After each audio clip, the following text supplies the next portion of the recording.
I'm Teresa Coraggio, and this is Third Paradigm. Today I'm talking about the Constitutional Convention coup. In Robert Malone's Substack, he's written about Article 5 and how it's being invoked lately, which gives the ability of Congress to not only propose new amendments, but to call an entirely new constitutional convention. But I'm not talking about that one. I'm talking about the original con, which seems like it should have a little dance to go with it. I'm talking about the original Constitutional Convention and why that was both a coup and a con. I've written extensively about the Constitutional Convention in my book, How to Dismantle an Empire. It takes up the better part of a chapter called The Short Eventful Life of Sovereign Money. So I'm going to explain why Benjamin Franklin says that the Revolutionary War was fought and how the Constitution ended up defeating the purpose for which the Revolutionary War was won. To do that, I'm going to be looking at several books. These are just for background. This is Saul Cornell, The Anti-Federalism and the Dissenting Tradition in America. There's Ratification, The People Debate by Pauline Maier. There's The Anti-Federalist and Early American Political Thought by Christopher Duncan. And Forced Founders by Woody Holton. But mostly I'm going to be looking at what the Anti-Federalists were for and also Constitutional Myths by Ray Raphael. Let's start with Benjamin Franklin. My economic model is based on Franklin's colonial script that he developed for the Commonwealth of Pennsylvania.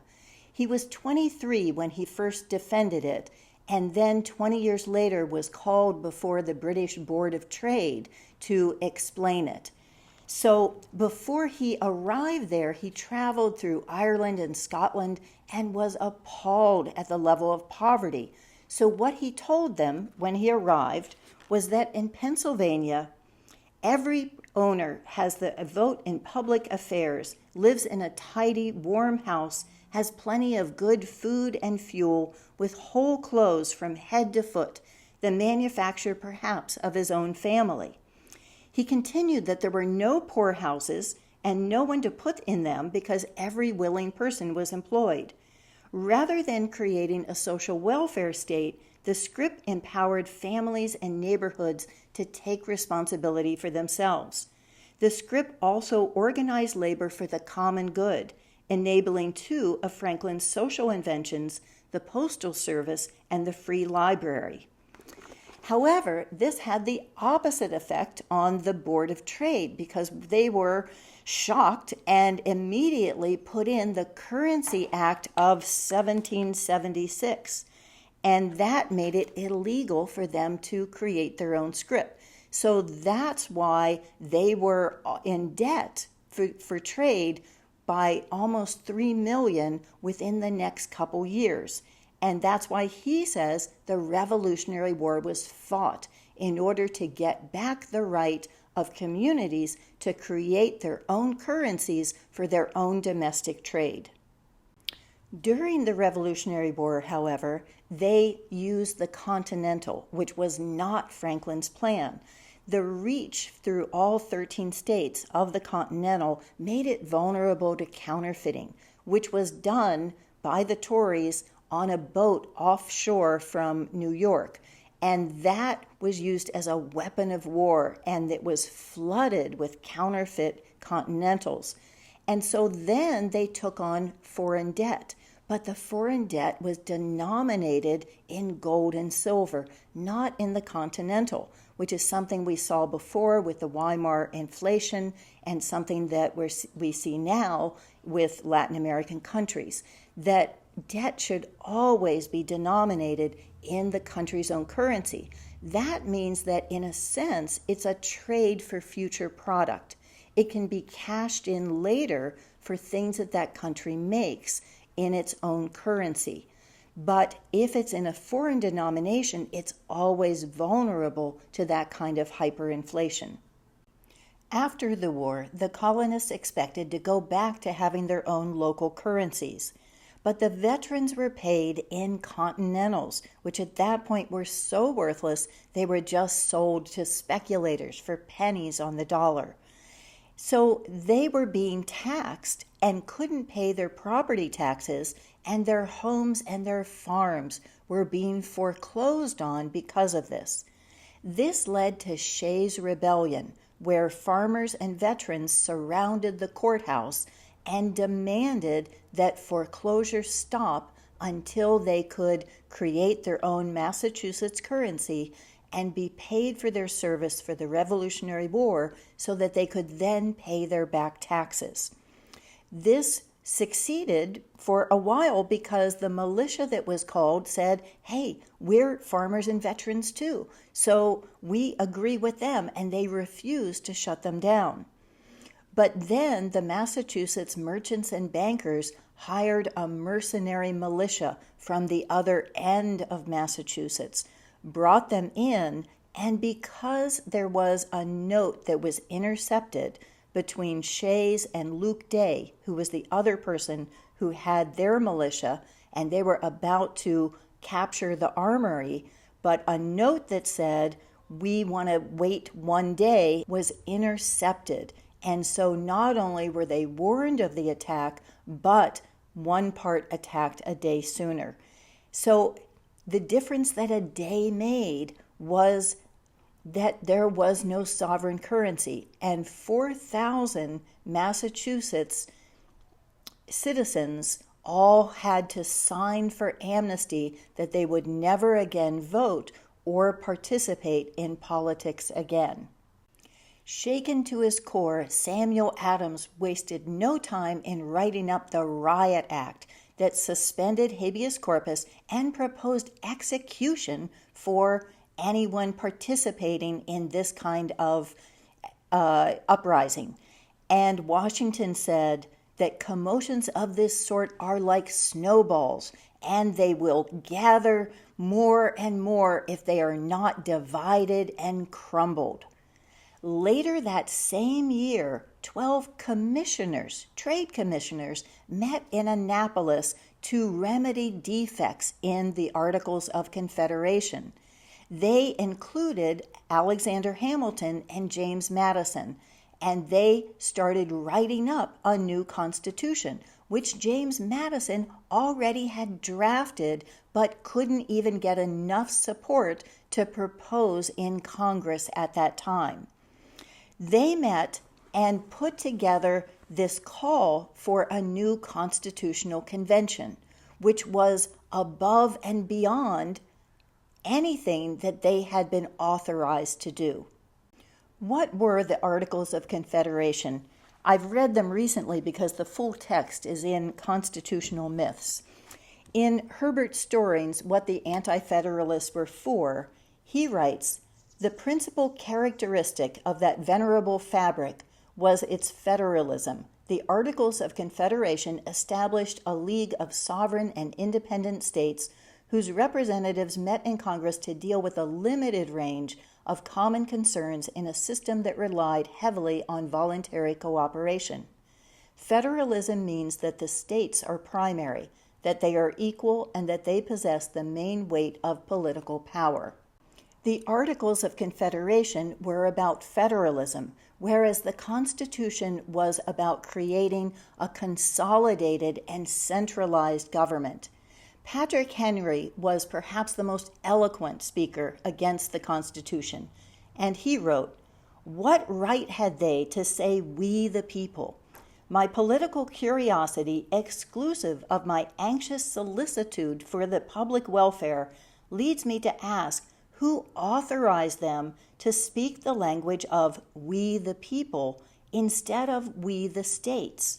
States are the characteristics and the soul of a confederation. If the states be not the agents of this compact, it must be one great consolidated national government of the people of all the states." What Patrick Henry is talking about is how they leapfrogged over the states and took license to say, we speak for all the people, even though the people had their own governments and the ones that they had authorized to speak for them. It's even admitted that those representatives in the convention were not communicating. They wanted to keep the mystique of what was going on and not let anyone from the outside in on it. So the people were no part of it. They were not part of writing it the way that they had been with their own constitutions and with the Articles of Confederation. So the term anti-Federalist is an early example of Orwellian doublespeak, of the type we see everywhere now, where it's a rule of thumb. You name something the opposite of whatever it really is. The so-called anti-Federalists, who never called themselves that, were the true Federalists. They were the ones who were supporting a federal government. The ones we call Federalists should be called centralists, those who were for a consolidated government that leapfrogged over the states and went straight from one top-down government ruling over all of the people. In Constitutional Myths, Ray Raphael states that taxes are what have brought us the Constitution. The primary objective of writing the Constitution was for taxation, and to take that away from the states and find a way to fund a military both for external and internal threats like Sheas Rebellion.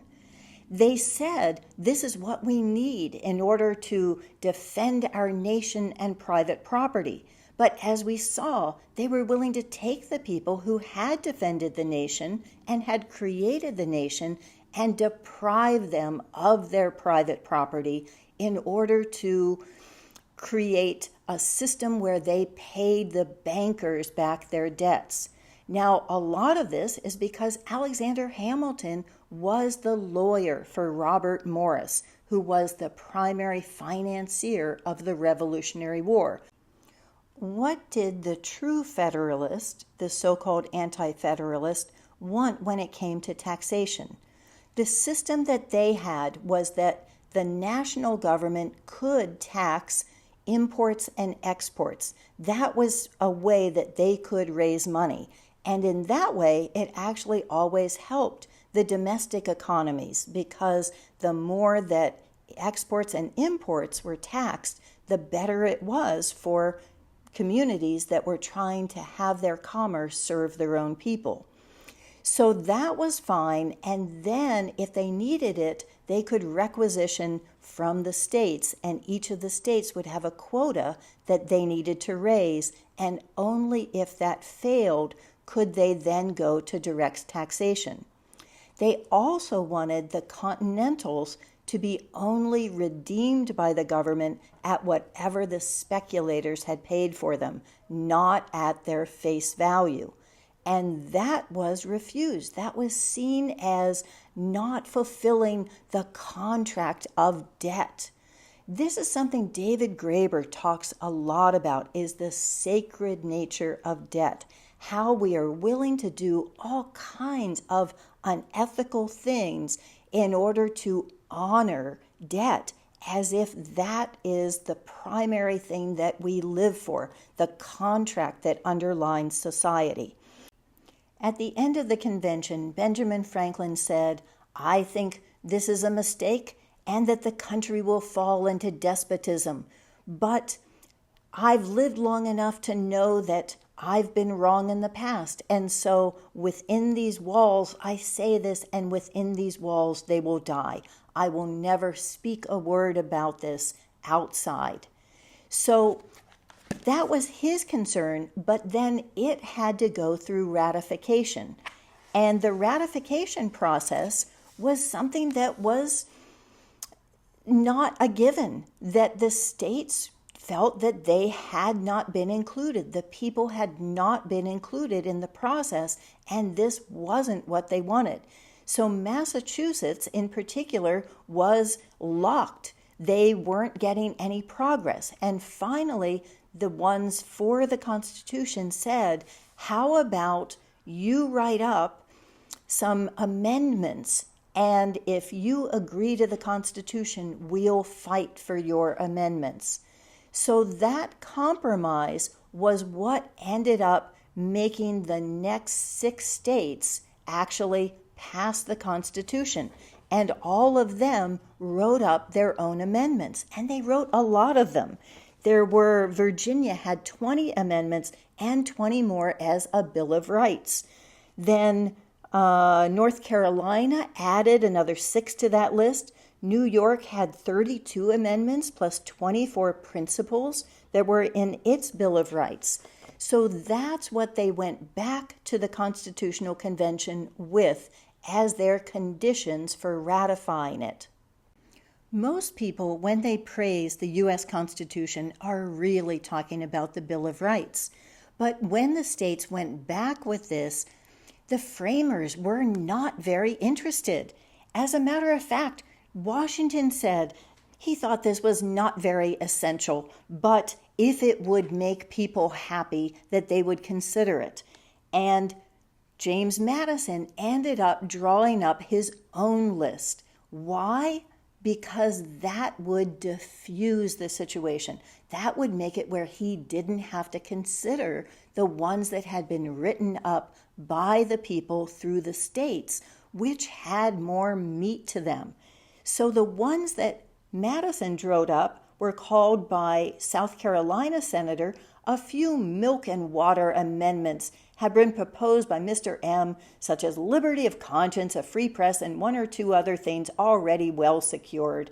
I suppose it was done to keep his promise with his constituents to move for alteration, but if I am not greatly mistaken, he is not hearty in the cause of amendments. Others said they will value these as no more than a pinch of snuff. Morris called the amendments nonsense and a waste of precious time, but finally admitted they would do neither good nor harm, being perfectly innocent. What did that mean? That meant they were ineffectual. They had no teeth to them. There were no consequences if these were violated. They were things that sound nice and are pretty, but they weren't what the people were asking for. The people were asking for true representation by deciding everything at the level of the states and only then authorizing them to go to the National Convention. And what they were looking at is having the power of the purse strings so that that couldn't be abused for a standing army during peacetime, which was the thing to which they were most opposed. What Madison called his nauseous project of amendments worked. It killed the opposition everywhere.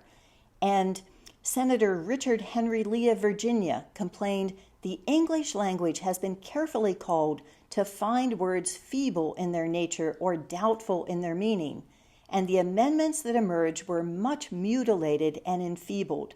The great points of free election, the unlimited right of taxation, and standing armies in peace remain as they were." Patrick Henry, who had led the Constitution foes in the Virginia ratifying convention the previous year, regretted the defeat of the amendment limiting direct taxation, which he said was worth more than all Congress's weak amendments put together. William Grayson said they were so mutilated and gutted that in fact they are good for nothing, and I believe, as many others do, that they will do more harm than benefit. What about Article 5 that says that these can be amended and a whole new constitutional convention called? In Article 5, it specifies that this can't be done if it would jeopardize Article 9 in Parts 1 and 4. What's Article 9?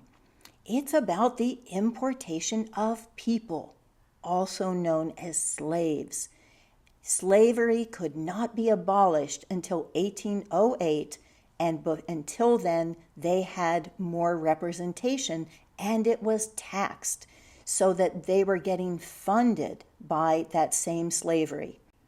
One of the leading opponents to the Constitution was Judge Robert Yates, who was a federal judge in New York who wrote as the so-called anti-Federalist Brutus. Here's what he wrote. What adds to the evil is that these states are to be permitted to continue in the inhuman traffic of importing slaves until the year 1808, and for every cargo of these unhappy people, which unfeeling, unprincipled, barbarous, and avaricious wretches may tear from their country, friends, and tender connections, and bring into these states, they are to be rewarded by having an increase of members in the General Assembly. So the third thing, besides direct taxation and a standing army, was to protect slavery. And there was such a massive movement for abolition that they had to write it into the Constitution that there could be no amendment of that before 1808. And as we know, 1808 came and went with more members of the Assembly to protect slavery and more taxation of that importation so that they were more reliant on the money that slavery brought in. In fact, they didn't end up needing the taxation in order to raise an army until the Civil War. Before that, in the War of 1812, they were able to raise the money themselves, even though we should look at that as another offensive war, since the Native Americans were on the other side. And in fact, the first war they tried to raise money for was one against France. So these weren't defensive wars at all. And the Civil War could have been prevented if they had simply stuck with the Articles of Confederation and the movement at that time to abolish slavery, with which the Constitution prevented. For more on this topic, since we're really talking about populism, this is Thomas Frank Misses the Point of Populism, and this is Debunking Democracy. And please check out my Substack, which has the links and quotes, and sometimes the video and the text don't even have a lot in common. So they're almost like two different episodes. And Substack has gotten up to 400 subscribers on the same day that YouTube got up to 500. Thank you.